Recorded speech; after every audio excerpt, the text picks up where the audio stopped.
My name is Mistress Katherine Green, and I've always been kinky and curious.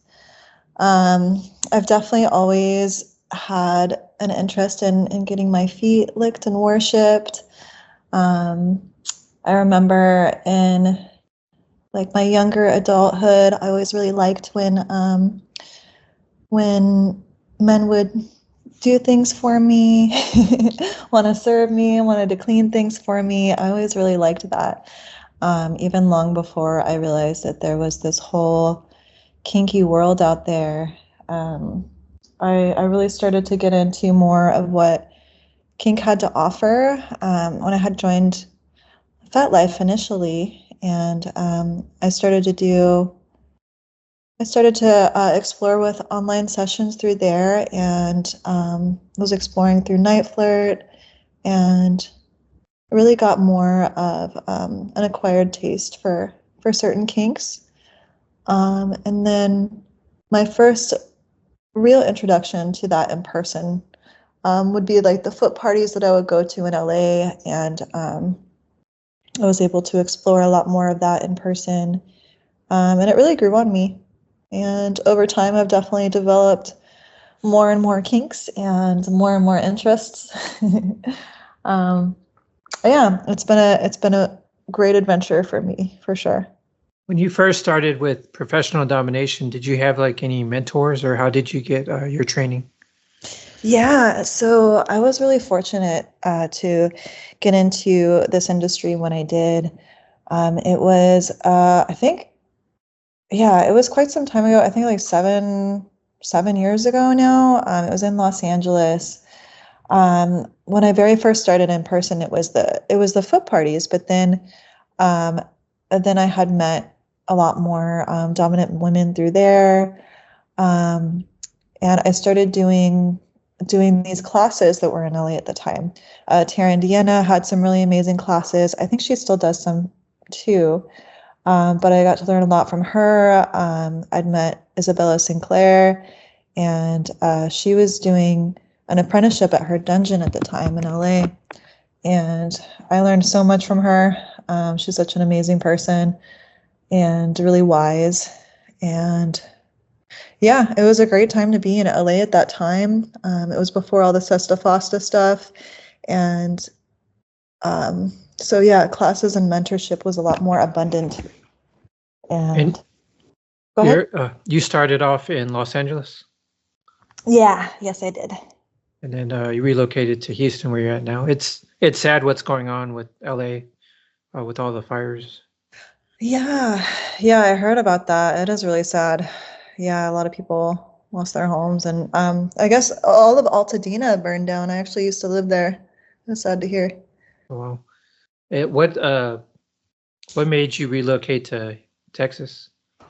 So I left the United States completely around 2020. And during that time, it was in LA, and things were getting pretty wild, just with all kinds of different things in the country and the world. And I wanted to do something, I wanted to be somewhere different. And so I left and I went to Costa Rica for a couple of years. And I learned a lot over there. It was a really amazing adventure. And eventually I felt like it was time to come back to the United States. So Houston made the most sense to me. I did have some friends here before I moved here, and I do have some family in Dallas, which isn't too far. So yeah, it made the most sense for me to relocate in Texas. And also it was the busiest city for me whenever I would tour. When I would leave Costa Rica and go to the United States and tour, Houston was always my busiest city. So it made the most sense for me to relocate here. I've really been enjoying living here. It's a great city. When you're in the dungeon, what are some of your favorite toys? I really enjoy it. So first of all, like my favorite way to play with people is with my mind and with my voice. But other than that, favorite toys, I really enjoy tying people up, making them immobile. playing with sensations.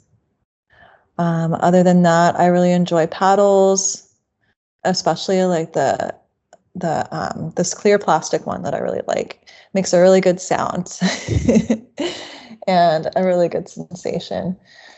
Um, yeah, that and I really like floggers, and I really like whips too when people can handle them. For the audience that doesn't know, that you and I worked together on a documentary called Dominatrixes, and one of the things that we noticed when we were filming is just you have a very unique way of speaking, kind of like a, I don't know, like a real sultry, seductive, slow way of speaking. Is that something like you practice or train for, or is it just natural?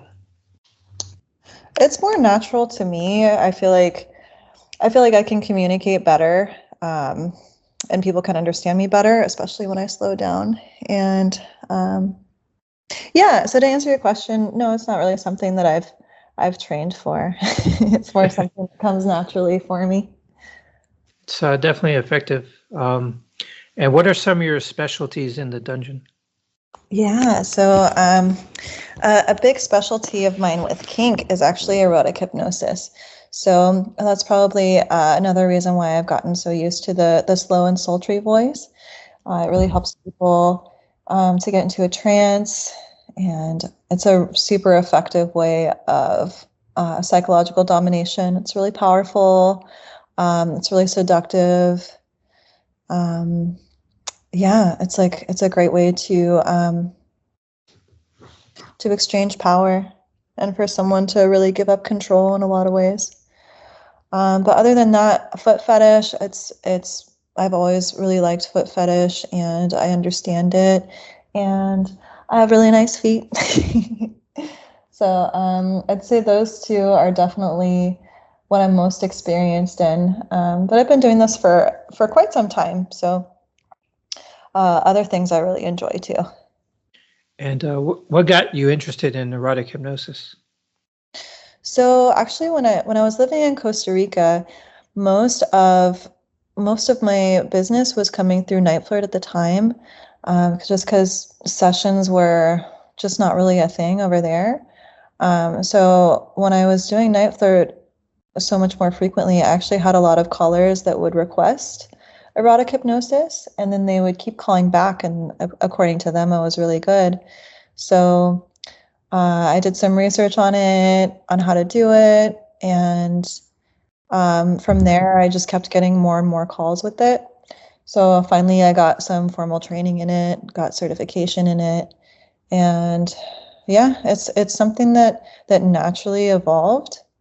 Um, and yeah, I really enjoyed it. There was a time where I got hypnotized once in a clinical setting with a hypnotist, and I really liked it, and I really liked how relaxing it was, and just the full experience. So that's what I try to bring to people when they call me or when they see me in person. Does your mind like actually like shift and you don't remember what's happening when you're being hypnotized, or what is it like for the person being hypnotized? Oh, I love this question. So it definitely depends on the person. I get clients, especially if they've been doing it longer, like the more someone comes to me or anyone for hypnosis, the more susceptible they can be to it. So I have had clients, especially my hypnosis regulars, that will come to me, and they definitely do forget a lot of the session, which makes it so fun and easy to mess with their mind. Because I'll have them tell me things that and in a deep state of hypnosis, and then they don't realize that they told me, and I'll bring it up later, and I love to see the Oh shock wow. on their face when they realize that that they don't remember telling me that. Um, it's really fun, yeah. But if it's someone's first time, uh, usually they'll remember the whole session. But with repeated sessions and with repeated trust and programming, really, people do tend to forget something sometimes. Yeah. They could fall like deeper. Do some people have like mental barriers where it's harder to like break through? Yeah, yeah, definitely. Um, I don't think that those are usually the type of people that will see me, although I do get people who are curious that haven't done it before. But yeah, so what I do for my hypnosis sessions is I treat it, I use like real hypnosis techniques. So I'll guide someone into a deep state of relaxation. So even if they aren't in a full-on trance where they'll forget, they're in like a full body relaxation state.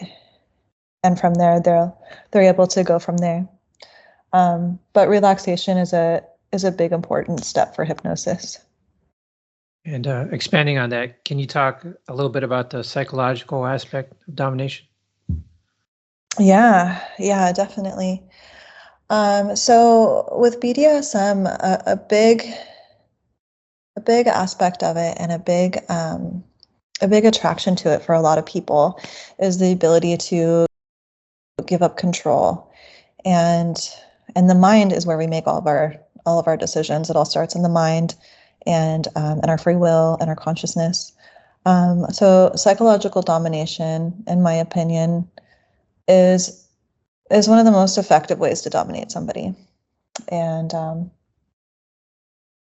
yeah, it's definitely a big element to it. And if someone was going to see me, you know, like they're making a decision to give over their power to me in whatever ways that they're consenting to, you know. So in no matter what kind of session it is, there's always an element of psychological domination. And then what is subspace and topspace to you? So I really like this because yeah, top space to me and subspace, they're both, and this is cool because I was just talking about Tara Indiana's class, and I remember she mentioned this to me, or she mentioned it to the class when she was doing the class, and it's always stuck with me. But she had said, top high is like a cocaine high, and sub high is like an opioid high or like a heroin high. and and it sounds really simple, but it has a lot of truth to it. Like when I'm dominating somebody, there's like this power rush. There's like this power rush that feels like really good and really hypes me up. And then you know, the subs that I see when they're going through a session, like it's very euphoric to them, and but like a slower thing. Like I've seen somebody when they're coming out of it, or they're coming out of subspace, and it takes them a minute to ground and come back to their mind and be lucid. You know what I mean? Yeah. To achieve those states, do you think it can happen like in the first session, or does it take repeated sessions? Oh, it can definitely happen in the first session for sure. And how do you prepare for your sessions? And do you play music during a session, or do you prefer silence? I always love music. I always play music when I session. It really helps the ambiance and getting into a mood. I've only done a session one time without music, and it's because I had a client that specifically requested no music. But yeah, there's actually there I learned from like there's this tribe that does plant medicine, and they consider the person that plays the music the most powerful person in the ceremony, because the music is what guides the experience in the most powerful way. And I feel like that translates to a lot of experiences. Depending on the type of music, it gives so much to the experience and what kind of feeling I want someone to have. Yeah, so that's the answer to the music question. What was the other question? I feel like there was another part to that. Well, first, like what type of songs or music would make your playlist, your dungeon playlist? Okay.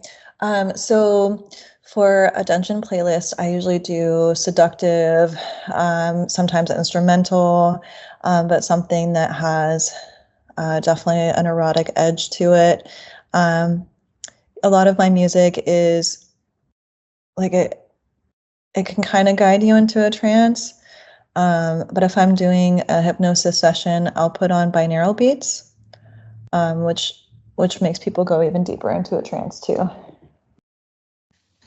And the thing I asked before was, how do you prepare for your session? How do you like get in the mind space?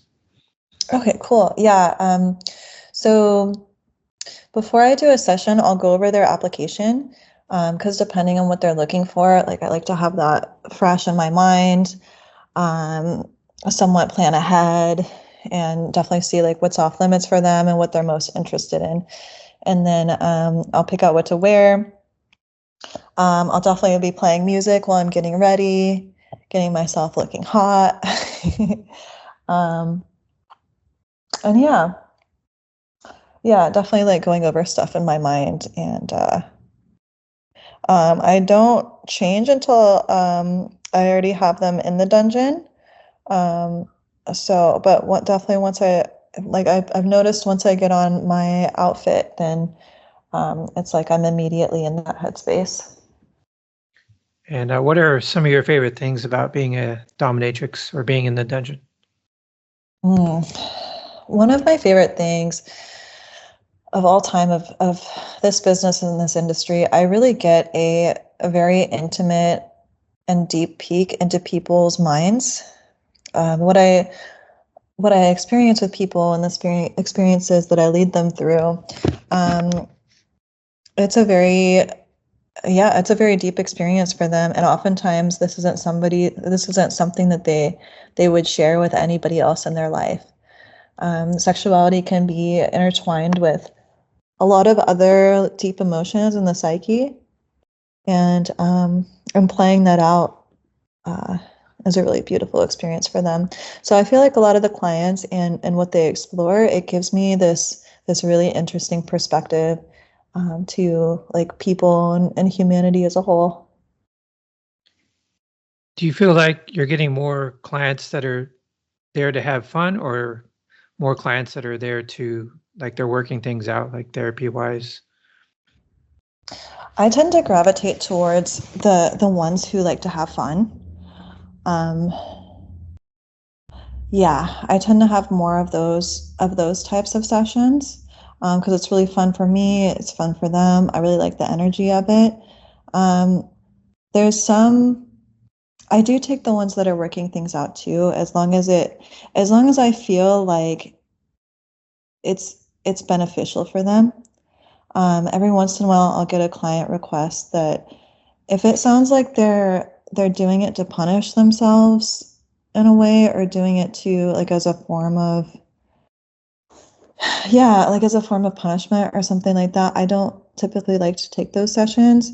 I like to leave people better than when they came and saw me. I like to leave them feeling good and having a great experience. I guess another way to word is like, if some people are maybe seeing someone to relieve stress, like, maybe they're in a corporate environment, and that a session could take their mind off that for a while. Oh yeah, definitely. Yeah. So yeah, I'll see both.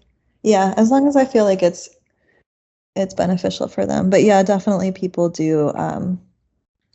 Just being able to let go and being told what to do can be really therapeutic for a lot of people. And do you have any sessions that stand out to you that are memorable, like over the years? Let's see.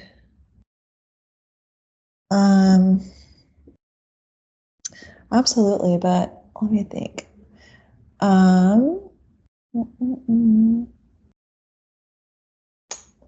I'd say, okay, I do want to tell a funny story that's popping up for me right now. So, I had a session, and it was a hypnosis session, and we were going really deep, and it was like the middle of the session, and the guy's in a trance, and the fire alarm goes off in the whole entire building that I'm in. Oh wow. And so at first, like the space that I was in, I go outside of the room to make sure that it's not like in the main area. And then I found out that it was like in the whole building. So I go back to the room, and he hasn't moved since I had like left the room. He was so completely entranced that like the fire alarm didn't wake him. So I walked, like I brought him back to his body, got him grounded again, and I was like, okay, we gotta leave the building. There's a fire alarm. We gotta go outside. Poor guy. But yeah, it was a very interesting experience. And then since we were only like halfway through our session, I let him know like, hey, we can reschedule, we can completely redo the session, and I'll give you some bonus time for the inconvenience. And he was really excited about that. I'm sure he remembered that one. Yeah, I do too. What is the longest session that you've had? I've had overnights before. It's been a few years since I've done an overnight, which isn't really constant play, but I'd say probably like a constant play session I've had would be like 4 to 6 hours. Oh wow! And what do you think of all the like social media censorship towards like the fetish and BDSM community? Yeah, it's unfortunate. It's mostly just part of the industry. Yeah, like some social media platforms are harsher than others. I've completely give up on professional Instagram altogether. I've had like a couple Instagrams that have gotten shut down, and when the rules are really inconsistent, it just gets frustrating. OnlyFans is another one that's really harsh for kink, especially. So even though I do have one, like I don't spend a whole lot of energy on it. But yeah, for something like X, I know people like give it a lot of criticism, and that's very understandable. But at least X is very open about being like adult industry positive. Like as long as there's like certain rules that are followed, I like that it's more clear cut. So yeah, so that's typically where I usually spend most of my energy on social media is X, because at least I know that I'm a lot less likely to be shut down. I know Blue Sky is a new thing. I do have an account. I haven't like spent a whole lot of time on there yet, but it could be cool. But yeah, it's frustrating, and it's just a part of the industry. Like part of being a successful professional is being able to be resilient and roll with the punches and have a presence on a bunch of different platforms in case one kicks you off or one shuts down. Yeah, but at least it keeps people that are really serious about it and really enjoy what they're doing. I think X is the only one that has never flagged my photography or the magazine so far. You know, it's been hard with Facebook, Instagram, or even TikTok shut down Sinical. And but X, like you said, like doesn't seem to censor anyone. Yeah, as long as a lot of people don't know this part, but as long as you keep like the profile photo and the header like completely PG, because those two are the most public parts of your profile. So I have known people who have been suspended if they had like too sexy of a profile photo or the cover photo. Okay. But yeah, I agree. Like, and XLike will state it like in their terms of service that like adult content is okay, as long as you have like an adult profile, and then if it's like super, super like if there's like nudity or like sex acts or something in that, then you have to like particularly mark that post as adult content. Outside of the dungeon, what are some of the things that you like to do for fun or some of your interests? Yeah, I really like nature. I have a cat that I absolutely adore. And so when I'm not working, like spending time and cuddling with my cat. I'm really super into health, eating well, exercising. Um, yeah, taking really good taking really good care of myself and also my mental health too. Like I'm a really big like therapy person and self-improvement. Um, I also really like art, um, What are dance. some of Oh, I uh, haven't danced in a while. Go ahead. what are some of the ways that you like work on your mental health, like meditation or journaling? Yeah, I do enjoy that. What's been helping me a lot recently is a routine, which has been really hard for me. Like doing what I do, I have so much freedom. So making myself get into like a routine, especially in the mornings, has been challenging, but really helpful.